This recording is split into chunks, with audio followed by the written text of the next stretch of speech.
ہم کہتے ہیں، اس کا ذکر اگلی صورت میں ہے۔ وَيْلٌ لِكُلِّ ہُمَزَةٍ، بربادی ہے ہر اس شخص کے لیے جو تانے والی زندگی گزار رہا ہے، تانے دیتا ہے لوگوں کو پیٹھ پیچھے۔ الَّذِي جَمَعَ مَالًا وَعَدَّدَهُ، اور اس کی حالت یہ ہے کہ وہ مال جمع کرتا ہے اور اسے گن گن کر رکھتا ہے۔ اپنی حالت اس کی یہ ہے کہ پیٹھ کے پیچھے لوگوں کے عیب تلاش کرتا ہے، لوگوں کو تانے دیتا ہے، برائیاں بیان کرتا ہے، اور اپنی حالت یہ ہے کہ اس نے مال جوڑ رکھا ہے اور اسے گنتا رہتا ہے۔ یعنی مال کی محبت کے ساتھ یہ چیزیں امپلائیڈ ہیں کہ آپ کو مال کی محبت اس لیول تک لے جائے گی کہ آپ لوگوں میں عیب تلاش کرنا شروع کر دیں گے، لوگوں کی برائیاں نکالنا شروع کر دیں گے۔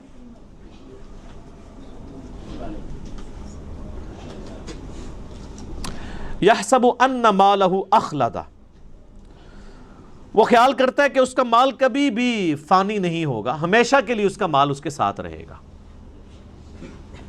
جو لوگ مال جوڑ رہے ہوتے ہیں نا، ان کی حالت ویسے یہی ہوتی ہے، اربوں روپیہ جوڑا ہوا ہے لوگوں نے،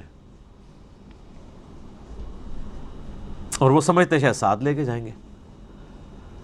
حالانکہ میں آپ کو بتاؤں کہ اگر کوئی شخص روزانہ 1,00,000 روپیہ خرچ کرے نا، روزانہ، تو 1 ارب ختم کرنے کے لیے اسے 25 سے 30 سال چاہیے۔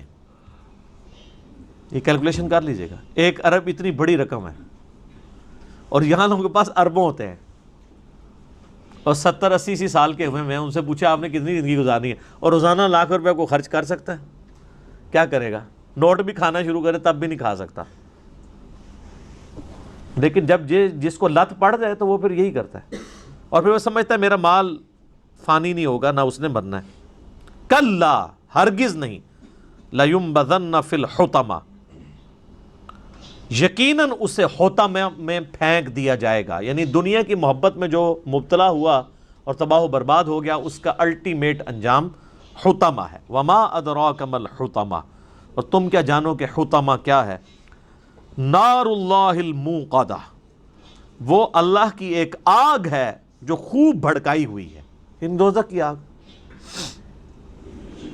التی تطلع علی الافئدہ، جو دلوں تک پہنچ جائے گی۔ ویسے تو آگ جلا کے راکھ کر دیتی ہے، کھالیں جلیں گی، جسم فنا نہیں ہوگا، تاکہ جسم کو تکلیف ہوتی رہے، بولے اعوذ باللہ تعالی، اندر تک آگ گھس جائے گی۔ وہ جیسے دنیا میں بھی آپ کہتے ہیں نا کہ گھبراہٹ ہو رہی ہے اندر، جن لوگوں کو معدے کا ایشو ہوتا ہے وہ کہتے ہیں اندر آگ لگی ہوئی ہے، حالانکہ وہ باہر کوئی آگ نہیں ہوتی ہے۔ تو یہ دلوں کے اندر گھس جانے والی، انسان کے اندر گھس جانے والی آگ ہوگی۔ انہا علیہم مؤصدہ، اور وہ آگ ان پر بند کر دی جائے گی، فی عمد ممددہ، لمبے لمبے ستونوں میں۔ کوئی اللہ تعالیٰ نے کوئی بڑے کیپسولز ایسے بنا کے رکھے ہوئے ہیں، ایسی بھٹیاں بنا کے رکھی ہیں کہ اس کے اندر بندوں کو پھینک دیا جائے گا اور اس کے بعد لاک لگا دیا جائے گا، وہ اسی بھٹی کے اندر رہیں گے، لمبے لمبے ستونوں کی فارم میں۔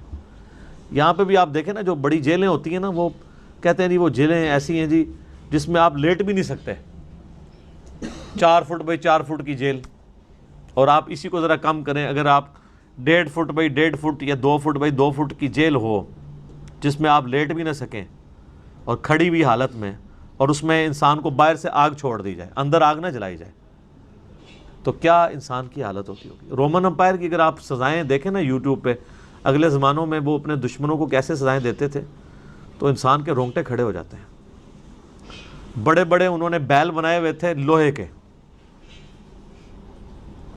لوہے کی چادروں سے بیل نما، یعنی انہوں نے مجسمے کھڑے کیے ہوئے تھے، اور اس کے اندر باقاعدہ بندے کو وہ ڈالتے تھے، اور پھر وہ اس کو بند کر دیتے تھے، اور نیچے آگ روشن کر دیتے تھے۔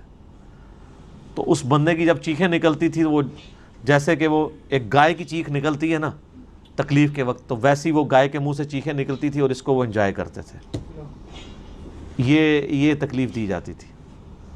تو یہی اسی قسم کی تکلیف ہے جو اللہ تعالیٰ ہمارا ہے کہ ہم انہیں آگ پہ بڑے بڑے ستونوں میں بند کر دیں گے آگ کے اندر، اور ان کے اوپر آگ چھوڑ دیں گے، اور آگ ایسی ہوگی جو ان کو جلا نہیں رہی ہوگی، اندر گھس رہی ہوگی، انسان کے اندر تک پہنچے گی۔ یہ کوئی امیجن ہی نہیں کر سکتا. یہ یقین کریں قرآن لوگوں نے نہیں پڑھا تو